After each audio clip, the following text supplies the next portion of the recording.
A crack appears in the shelter beam. Nobody stops eating. The fire is still warm. The group hears the same sound but keeps talking, as if the roof did not just whisper a warning.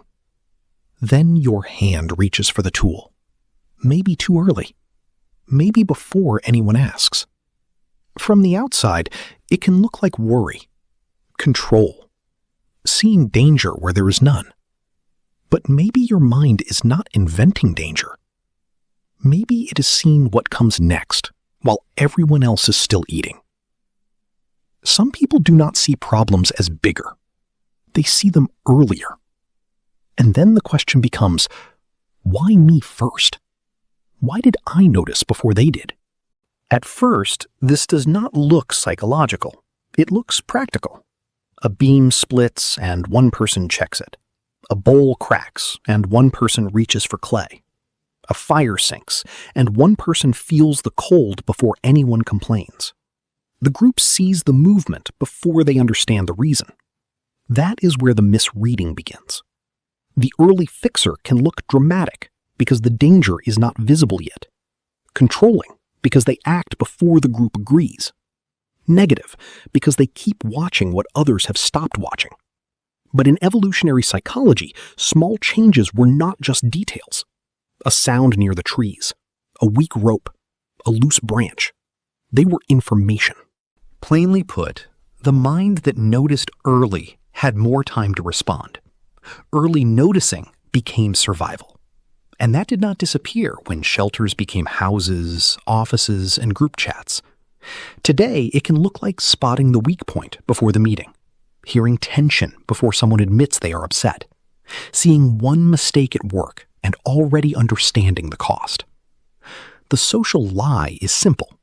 If everyone else is calm, the first person to react must be the problem.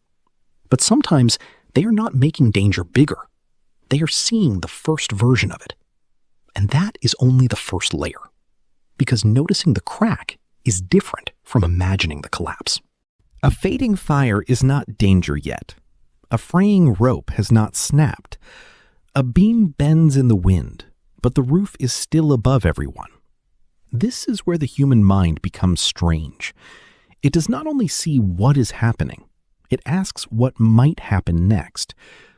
Martin Seligman called this prospection, the ability to imagine possible futures and act before they arrive.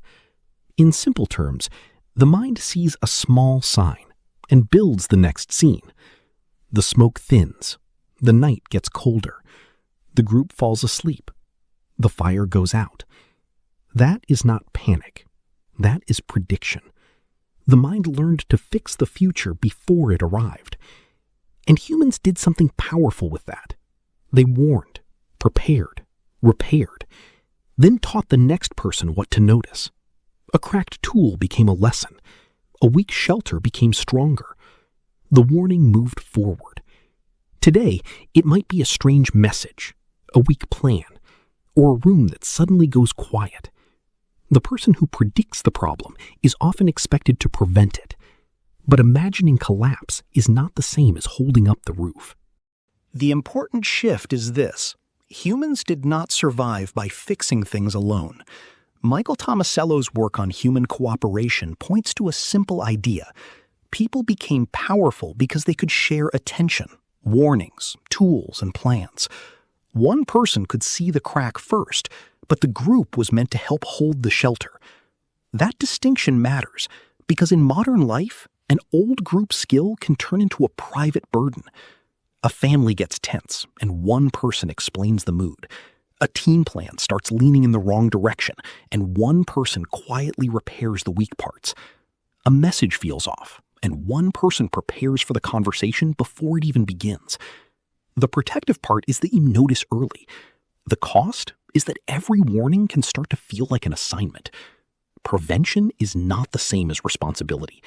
You can respect the crack without becoming the whole roof. You can notice the weak point without silently accepting the job of holding everyone together. So before you reach for the tool, ask yourself one quiet question. Is this real danger, or did my mind recognize an old pattern? If this felt familiar, write, I saw the crack first. This channel is for people who notice the pattern before they can explain why it matters. And the next question is even older. Why do some people feel responsible for fixing every problem once they notice it?